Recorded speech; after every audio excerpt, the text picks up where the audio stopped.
There's a couple of specific threats for cybersecurity for the construction industry. Obviously, as you know, it's typically an industry that is not as targeted as, say, the financial or the medical type industries. But the threats are, there's a focus around two areas. The first is that there's a certain number of threats that just occur with connecting to the internet.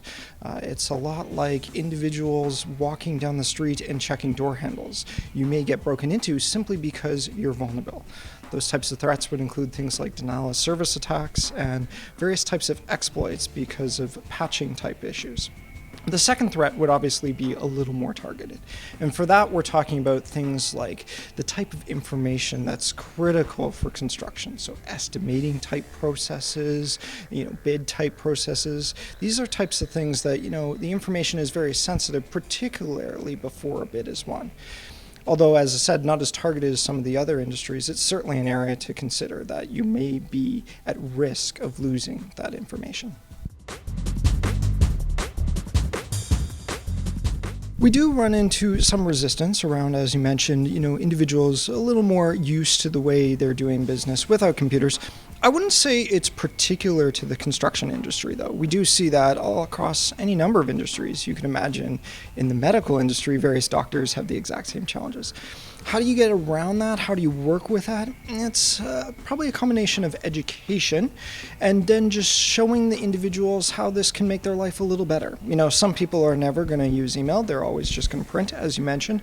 But there are others who are willing to adapt a little bit if you can show them the benefit of what you bring to the table.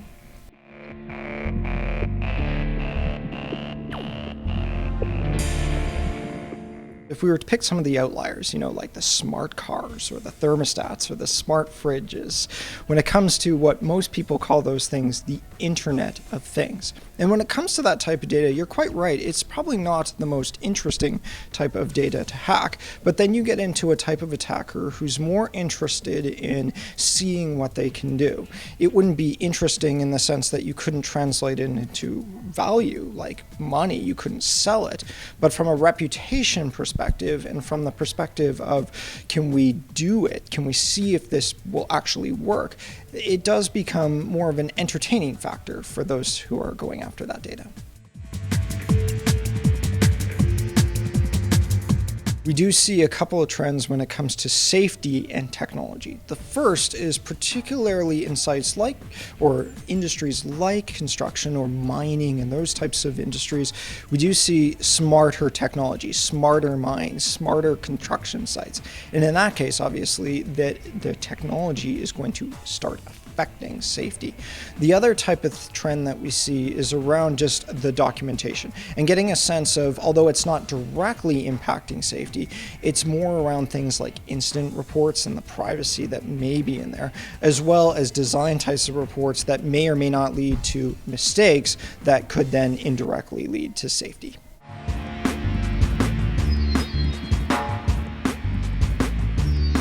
It's really a defense in depth type of approach, and what KPMG is calling the defensible position. It's first important to understand when you're trying to figure out how much do you spend on IT security, to figure out, as we said in the article, what have you got? What kind of IT data and IT processes do you have in place that are really the most important? If you were to lose that data, would you lose dollars? And if you were to lose those processes, would you not be able to do business? And when you figure out what that is, then you begin to figure out what type of IT security would be appropriate to make sure that that information is protected. It's one thing to have, various sites or information get breached or die, basically, but if it doesn't directly impact the business, then you can easily defend, and the defensible position, you can easily defend why you didn't spend a lot of dollars in IT security. So the process would be around figuring out what it is you've got and then protecting it appropriately.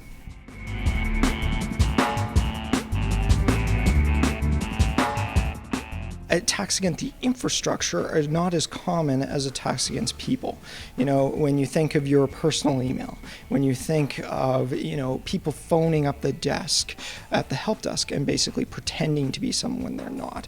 The attacks against the person, even something as simple as stealing the laptop, those are the attacks we see more, and everybody can help cybersecurity and the organizations they work for, as well as just their personal lives, by trying to be a little more vigilant.